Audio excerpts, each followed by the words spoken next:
मंचासीन परम पूज्य श्री साहेब जी, मुंद मंगलमय पूजनीय संत समाज,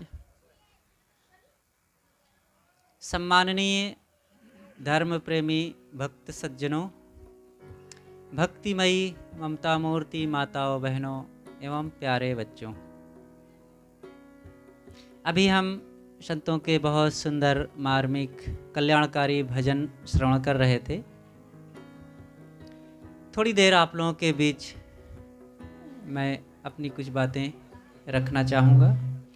सदगुरु कबीर साहब एक महान संत हमारी इस धरती पर आज से 550 साल पहले हुए।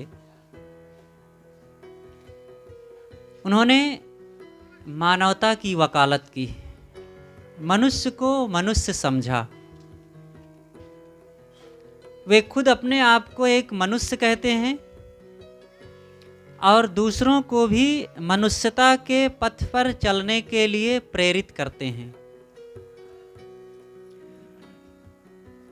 वे ऐसा कुछ नहीं मानते हैं कि संसार में कोई भी मनुष्य अलौकिक रूप में होता है।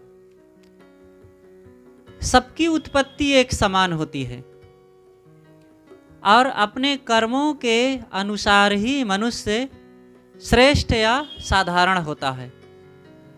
इसलिए कर्म सुधार ही उत्थान का रास्ता है। मनुष्य सभी समान हैं। जिसने अपने कर्मों को पवित्र कर लिया वो महान हो जाता है और उसी को हम संत, सद्गुरु, भगवान, परमात्मा भी कह सकते हैं, क्योंकि मनुष्य से बढ़कर के कहीं कोई भगवान परमात्मा है नहीं। और इन मनुष्यों में किसी को ऊंच मानना, किसी को नीच मानना और किसी को ऊंच मान करके बिना किसी पवित्र कर्म, बिना श्रेष्ठता के भी उसको श्रेष्ठ मानने का फतवा देते रहना और कोई अच्छा जीवन जीते हुए भी, भक्ति, शांति, सदाचार, सद्गुण संपन्न होते हुए भी उसको छोटा कहना, नीच कहना, अछूत कहना, ये हमारी मानसिक कमजोरी है। ऐसा किसी तथाकथित क्षुद्र विचार के लोगों द्वारा ये विचार उत्पन्न हुआ है। सदगुरु कबीर या कोई भी ज्ञान साधना संपन्न संत या महापुरुष होंगे वो ऐसा नहीं मानते हैं।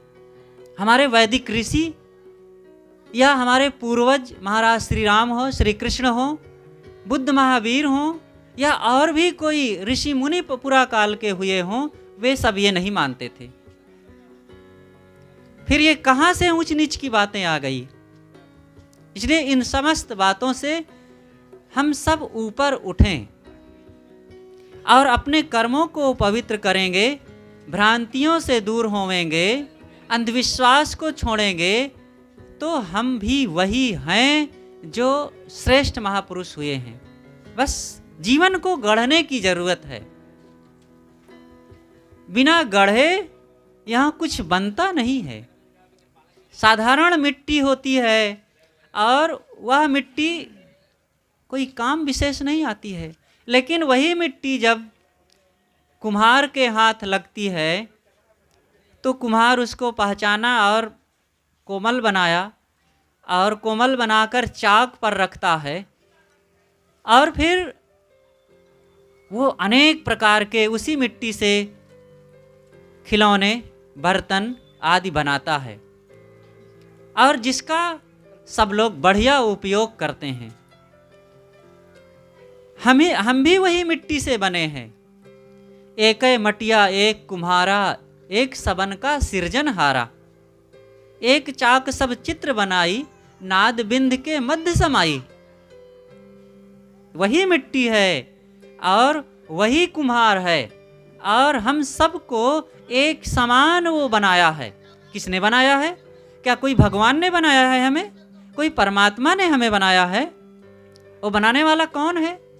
अगर वो परमात्मा ने हमें बनाया है तो जब एक ने ही बनाया, सबको बनाया, किसी को धनी किसी को गरीब क्यों बना दिया? किसी को रोगी किसी को स्वस्थ क्यों बना दिया? किसी को सर्वांग संपन्न, किसी को विकलांग क्यों बना दिया? ऐसा क्यों किया? क्या कोई भगवान अगर किया है तो फिर यह उचित नहीं किया उसने? अच्छा बनाया, धनी बनाया, स्वस्थ बनाया, बुद्धि संपन्न बनाया, अच्छा किया। लेकिन एक बच्चा जन्मा और जन्मते ही कोई उससे दुष्कर्म पाप नहीं हुआ है और फिर भी उसको कोढ़ी बना दिया, उसको रोगी बना दिया, उसको अभावग्रस्त बना दिया, दरिद्र बना दिया, लूला लंगड़ा अंधा बहरा बना दिया। उसके साथ ऐसा अन्याय क्यों किया? इससे पता चलता है कोई भगवान नहीं बनाया है, ये जीव के अपने कर्मों का फल है। जो जैसा कमाया है वैसा पा रहा है। इसलिए हम सब भी अपने कर्मों की पवित्र कमाई करें और ये कमाई ही हमारे साथ जाएगी। तो सदगुरु कबीर का जो विचार है वे मनुष्य को ऊपर उठाना चाहते हैं। वो किसी यहाँ पर राजा रानी की या देवी देवता स्वर्ग नरक की कहानी नहीं सुनाए हैं। मनुष्यों को महान बनाने के लिए, उसको दुखों से मुक्त बनाने के लिए और इस संसार में रहते हुए संसार में पूरी तरह से सुखी बनाने की वो युक्ति बताते हैं। और युक्ति ही तो जिंदगी को हमें सुखी बनाती है। बिना युक्ति के क्या कोई काम किया जा सकता है? युक्त ही युक्ति चला संसारा, निश्चय कहा न मानु हमारा। सदगुरु कबीर कहते हैं यहाँ हर व्यवस्था युक्ति से होती है। युक्ति से सबको चलना चाहिए। देखो आप लोग भी युक्ति से जब भोजन बनाते हैं तो स्वादिष्ट भोजन बनता है, और युक्ति से जब गाड़ी चलाते हैं तो इतना स्पीड से चलते हुए गाड़ी भी बड़े आराम से यात्रा तय हो जाती है। अयुक्ति नहीं है, चलाने की अच्छी कुशलता नहीं है, तो फिर समतल भूमि होते हुए भी वो कहीं भी पटक देता, कहीं भी लड़ा देता है और सबको खतरे में डाल देता है। बिना युक्ति के 1 किलो चावल लेके चलना बड़ा कठिन है, लेकिन आप युक्ति से एक कपड़े में भर लिए और गठरी बना लिए 1 किलो का, 25 किलो उसमें बांध लीजिए, चल देंगे। युक्ति पूर्वक एक थैला तैयार कर लिए, उसमें भर करके सिल लिए, आप 50 किलो भर लीजिए। और युक्ति से आपने एक गाड़ी बना लिया और गाड़ी में लाद लिए 50 किलो, क्या 50 कुंटल लाद लीजिए। और आप युक्ति पूर्वक एक ट्रेन बना लीजिए, 50,000 कुंटल लाद लीजिए। देखो युक्ति से काम, बड़े बड़े काम भी सरल होते जाते हैं। इसी तरह हम अपनी मानसिक समस्याओं को, दुखों को युक्ति पूर्वक जब जिएंगे तब खत्म करते जाएंगे धीरे धीरे। यतयः क्षीण दोषाः, यत्न पूर्वक जब दोषों को, अवगुणों को, बुराइयों को हम मिटाते चलेंगे तो हम दुखों से पार होते चलेंगे। दुख क्या है? किन दुखों से बचने के लिए सदगुरु कबीर ने कहा है? वो दुख हमारे बनाए हुए हैं। सारा दुख मनुष्य का बनाया हुआ है। तो जब हम दुख बना करके दुखी हो सकते हैं तो सुख भी बना करके सुखी भी तो हो सकते हैं ना। वही तुमको मिल रहा है जो कि पहले से दिया है, उसी का फल सामने है, सुबह शुभ जैसा किया है। हम जैसा करते हैं वैसा हमको मिलता है। जो हम चाहते हैं वो हमें नहीं मिलता। चाहने के बाद जैसा करते हैं और जिसके योग्य हम होते हैं वो हमें मिलता है। इसलिए चाहनाओं को ना बढ़ाएं बल्कि अपनी योग्यता को बढ़ाएं। और जब अपनी योग्यता को बढ़ा लेंगे तो हम जो जरूरत की चीजें हैं सब कुछ प्राप्त कर लेंगे। और योग्यता को ना बढ़ावें, इच्छाओं को बढ़ाते जाएं, तो इच्छाओं को बढ़ाने से कहीं आप बैठे हैं यहाँ, सब लोग कहें मैं प्रधानमंत्री बन जाऊं, तो क्या आप प्रधानमंत्री बन जाएंगे? इस देश में लगभग 1.5 अरब लोग हैं यहाँ पर, और इन 1.5 अरब लोगों में एक ही व्यक्ति तो प्रधानमंत्री बनेगा। और सब चाहने से क्या सब हो जाएंगे? इसलिए वह चाहें जो संभव हो, और चाहने के बाद उसके अनुसार पुरुषार्थ करें, मेहनत करें।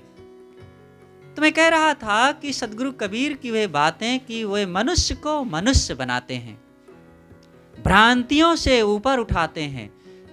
मानव समाज में सदपथ पर, शांति पथ पर आगे बढ़ने के लिए बहुत बड़ा अवरोध है अंधविश्वास। अंधविश्वास, और अंधविश्वासों से जो निकल गया उसके जीवन की 70% समस्याएं समाप्त हो जाती हैं। 70% समस्याएं हम भूलवश स्वयं बनाते हैं और 20% समस्याएं असंयम बस सामने आती हैं और 10% समस्याएं पूर्व के प्रारब्धकृत होती हैं।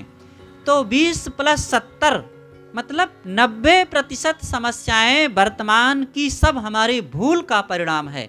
10% प्रारब्ध जनित हैं। अगर हमने 90 को संभाल लिया तो 10% को सहने के लिए तो हिम्मत अपने आप आ जाएगी और उसको तो हंसते हंसते हम झेल लेंगे। अब 70% जो भ्रांतियां हैं, अज्ञान, अंधविश्वास है, वो क्या है? भूत प्रेत, जादू टोना, शकुन अपशकुन, ग्रह लग्न मुहूर्त, टोना टोटका, यही तो सब है। व्यर्थ की बातों में अशिक्षित ही नहीं, शिक्षित लोग भी, देहाती ही नहीं, शहरी बड़े बड़े संभ्रांत लोग भी खूब भटके हुए हैं। ये देखो, हाथों में अंगूठियां लोग खूब पहने रहते हैं और अनपढ़ लोग ही नहीं पहनते हैं, पढ़े लिखे लोग। और नेता हो गए हैं तो क्या पूछना, शायद शर्माते होंगे नहीं, वो पैरों में भी खूब पहने रहें। नेता जैसे कमजोर कोई नहीं होता है। अंगूठियां पहने हैं और अंगूठियों में ही लगता है सारे शनि ग्रह, मंगल, बुध और धरती, आसमान, चांद, सितारों को बांधे हैं। किसी को बांधे हो या ना बांधे हो, लेकिन अशुद्धि, अपवित्रता और गंदगी जरूर हाथों में बांधे रहते हैं।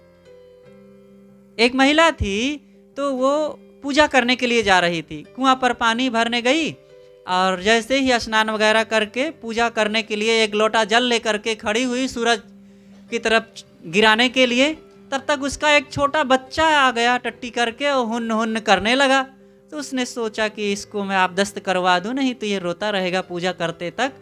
तो उसको धुलाई और धुलने के बाद वहीं ज़मीन में हाथ हाथ रगड़ कर किसी तरह धुली थोड़े से पानी में, और फिर पूजा करने के लिए खड़ी हो गई। जल चढ़ाई, हाथ जोड़ी, और हाथ जब जोड़ी तो हाथ स्वाभाविक सामने आ जाता है, मुख के पास आ जाता है। तो उसे गंध आई। तो कहती है, सूरज भगवान तुम रोज तो नहीं गंध आते थे, आज क्यों गंध आ रहे हो? तो पास में उसकी सास बैठी थी, बर्तन धो रही थी। अरे पगली, कहीं सूरज भगवान गंध आते हैं? देख तो तेरे हाथ में तो कुछ नहीं लगा। और आकर के बहू के हाथ में देखा तो अंगूठी के चारों तरफ टट्टी लगी हुई थी। बच्चे को धुलाई थी। अब सोचो, जब वो पूजा कर सकती थी तो जाकर के तुरंत आटा भी तो भिगा सकती थी भोजन बनाने के लिए। अब गरम गरम भोजन परोसती तो भात परोसती, तब क्या हाल होता? सब पवित्र हो जाता ना। इसलिए ये हमारे अनेक रोगों का कारण है, मन की भ्रांति। कुछ ने लोग कहते हैं, एक नेता थे इलाहाबाद में, हमारे गुरुदेव जी के पास से एक संत गए, वहाँ कुछ कार्यक्रम था तो वो नेता भी आए हुए थे। तो वे दोनों हाथों में 9 अंगूठियां पहने हुए थे। तो संत ने पूछा कि आप ये 9 अंगूठियां पहने हुए हैं? कहे, नहीं जानते हैं आप, 9 ग्रह होते हैं। वो 9 ग्रहों को अपने हाथों में बांध रखे थे और चुनाव लड़े। मैं नाम लूंगा तो जान जाएंगे, वो राष्ट्रीय स्तर के नेता रहे। तो चुनाव लड़े और हार गए, एको ग्रह उनको नहीं जिता पाया। एक नेता थे, वे गए, चुनाव का समय आया और नेपाल गए, काठमांडू पशुपतिनाथ मंदिर में, और वहाँ के पंडा बाबा से कहे कि बाबा हम चुनाव लड़ना है, कैसे अब की बार विजय हो, बड़ा मुश्किल लग रहा है। कहें बस हम मंत्र अभिषिक्त करके कुछ तुम्हें स्नान कराएंगे और उसको करना होगा, फिर जीत जाओगे।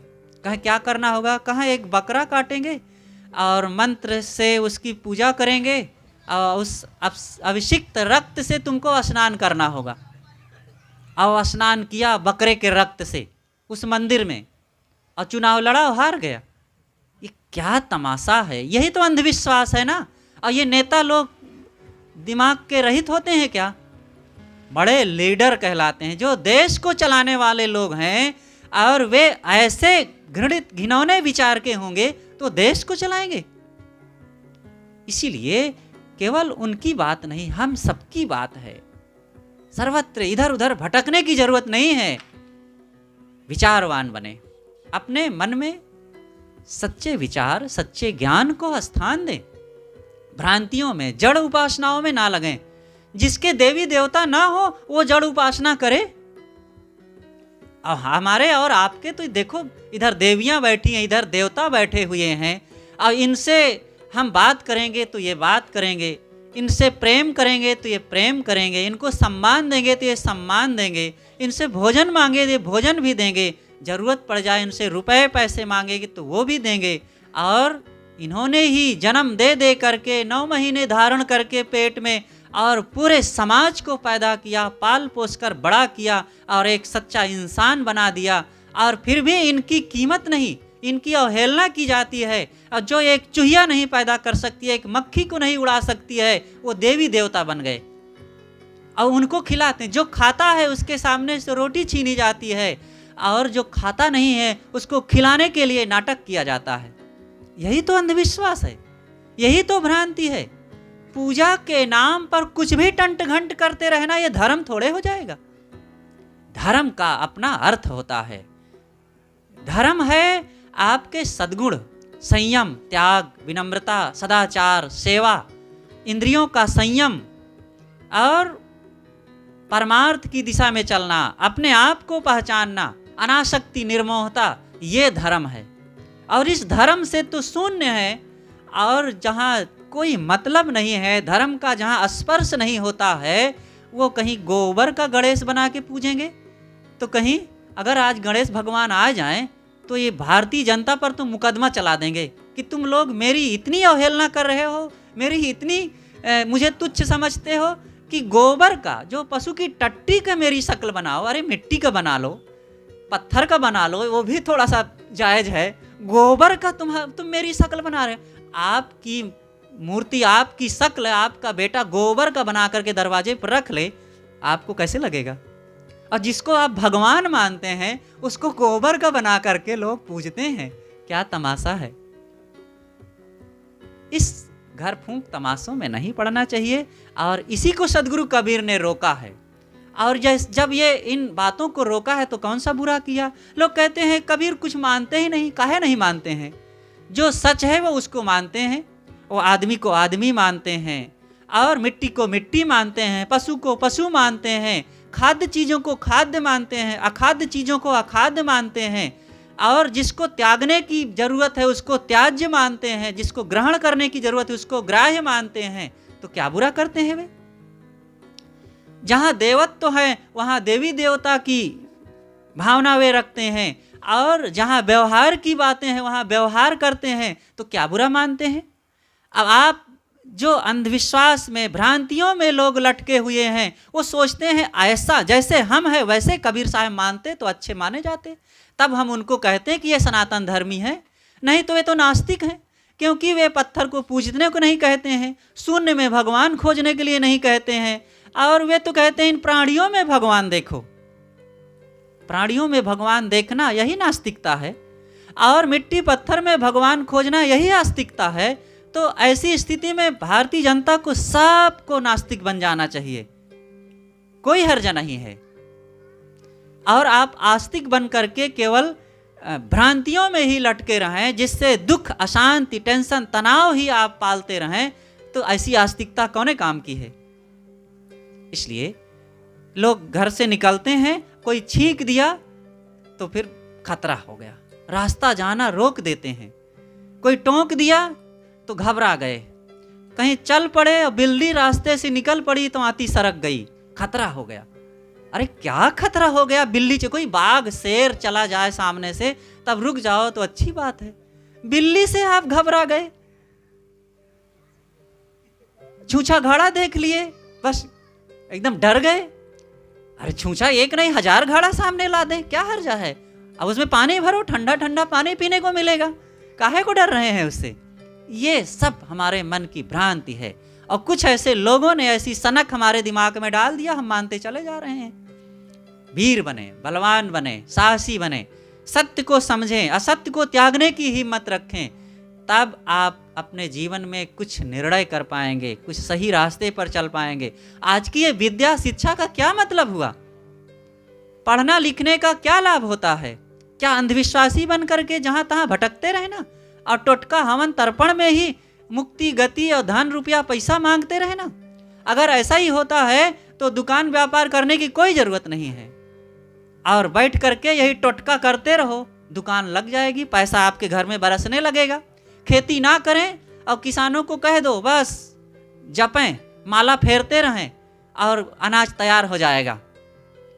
ये जपने से, माला फेरने से और कहीं एक जगह जल डालते रहने से कुछ नहीं होता है। एक बात कह करके मैं समाप्त करता हूँ अपनी बातें। एक माँ थी, तो वो पूजा करती थी, तो बच्चे ने, उसका छोटा एक बच्चा था प्रियांशी जैसे, तो उसने पूछा माँ से कि माँ, भगवान की पूजा करने से क्या होता है? तो माँ ने कहा कि बेटा, भगवान की पूजा करने से वे सारे बिगड़े काम बना देते हैं। कहे अच्छा, सारे बिगड़े काम भगवान बना देते हैं? कहे हाँ बेटा, बिल्कुल, भगवान में ये सामर्थ्य है कि सारे बिगड़े काम वे बना देते हैं। तो एक दिन वो स्कूल से लौट करके आया और फिर मंदिर में गया, घर में ही मंदिर बना रखे थे, और जल चढ़ाया और फूल चढ़ा करके बैठ गया और भगवान का नाम जपने लगा। एक दिन जपा, 2 दिन जपा, तो माँ ने पूछा, बेटा आजकल तू बहुत भगवान की प्रार्थना करता है, बहुत जाप करता है? कहे हाँ माँ, तुमने तो कहा था ना कि भगवान बिगड़े काम बना देते हैं, तो मेरा भी एक बिगड़ गया है काम। मैं सोचता हूँ भगवान का भजन करूँगा, प्रार्थना करूँगा तो मेरा भी वे काम बना देंगे। कहे बेटा क्या काम बिगड़ गया? कहे परीक्षा में प्रश्न आया था कि भारत की राजधानी कहाँ है, तो मैंने लिख दिया मुरैना। तो बाद में पता चला कि भारत की राजधानी मुरैना नहीं है, वो तो दिल्ली है। तो मैं सोच रहा हूँ कि गलती हो गई, तो भगवान की प्रार्थना करूँगा तो भगवान जरूर मेरा वो मुरैना काट करके दिल्ली लिख देंगे। कहे बेटा ऐसा नहीं होगा, ऐसा भगवान नहीं कर पाएंगे। कहे माँ, जब एक छोटा सा काम मेरा भगवान नहीं कर पाएंगे तो फिर क्या काम वो कर सकते हैं? फिर उनकी पूजा करने का क्या मतलब होता है?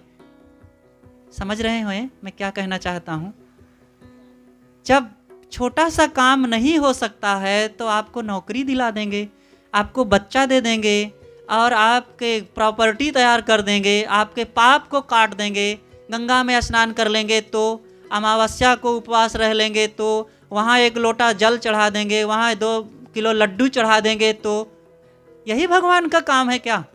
वो खुशामद पसंद है, लड्डू पसंद है, और उनकी नाम जपो तब वो आपका काम करेंगे। अरे भगवान वो नाम वो हम जपवाएगा अपना? आपका बेटा आपका नाम जपे तब आप उसको फीस देंगे? अरे जपे चाहे ना जपे, कहें बेटा ठीक है, तू ठीक से पढ़ ले, पैसा जा, तुझे जो जरूरत होगी। आप ऐसा कहते हैं कि नहीं कहते हैं? और इतना बड़ा दुनिया को चलाने वाला कोई भगवान है, वो खुशामद पसंद होगा?